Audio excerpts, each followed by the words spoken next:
Spain's acting prime minister greets World Cup champs. Criticizes federation head for kissing player. Spain's acting prime minister praised the country's women's World Cup champions during an audience at the presidential palace on Tuesday, and later slammed the head of the Spanish Soccer Federation for kissing a team member on the lips without her consent. "You have achieved something very important. The girls who watch you see soccer as a place where they can develop athletically and personally," Pedro Sanchez said while posing for a group photo with the soccer team in Madrid. "The 21st century will be the century of women on all fronts, and the century of effective equality between men and women." Sanchez said the team members will be awarded Spain's Golden Medal of Sports Achievement in honor of their 1-0 victory on Sunday in the final against England in Sydney, Australia.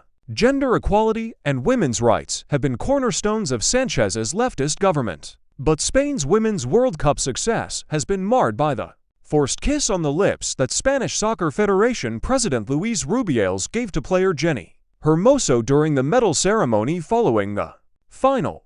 After claiming that those who criticized his kiss were idiots and stupid people, Rubiales was forced to apologize on Monday. "What we saw is unacceptable," said Sanchez later Tuesday, "and the apologies offered by Mr. Rubiales are not sufficient. I would call them inappropriate. So he must continue taking further steps to clarify what we all saw." Rubiales accompanied the team and staff to the meeting with Sanchez, who greeted him with a handshake. The forced kiss caused an immediate outcry both inside Spain and abroad.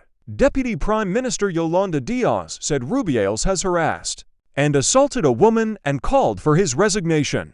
The country's equality minister said it was an act of sexual assault under a new sexual violence law, the unsolicited kiss, during which Rubiales grabbed Hermoso's face before giving her a kiss on the mouth, could potentially be pursued as a crime. Immediately after Spain's victory, Rubiales also grabbed his crotch in a victory gesture. That occurred with 16-year-old Princess Infanta Sofia and Queen Letizia of Spain standing nearby. The country's leading opposition party has joined in denouncing Rubiales' behavior, leaving him without any support from major public or political figures. Asked if Rubiales should go, Sanchez said that it was not his call to make because the Spanish Soccer Federation is not controlled by the government. But Sanchez did say Rubiales has yet to be clear and compelling in his apologies. During the celebrations on Monday in the capital, Hermoso avoided commenting on the incident. "We're world champions, aren't we?" she said. "Right now I think it's too much."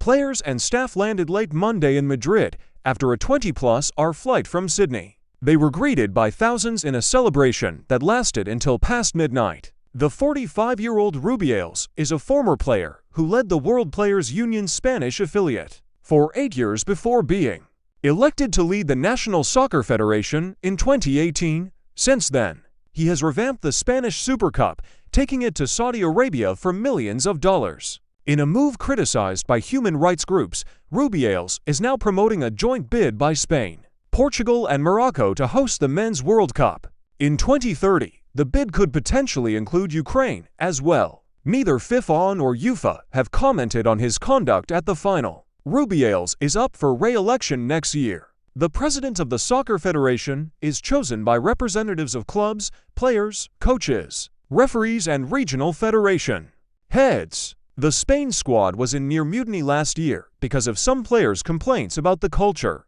under coach Jorge Vilda. Demanding better coaching and preparation to get more out of the team, Rubiales backed Vilda, and only 3 of the 15 players who complained were included on the World Cup team. The federation did take some steps toward improving the conditions of the players, which included a financial package to allow them to bring family members to the World Cup and permission for players with children to spend time with them.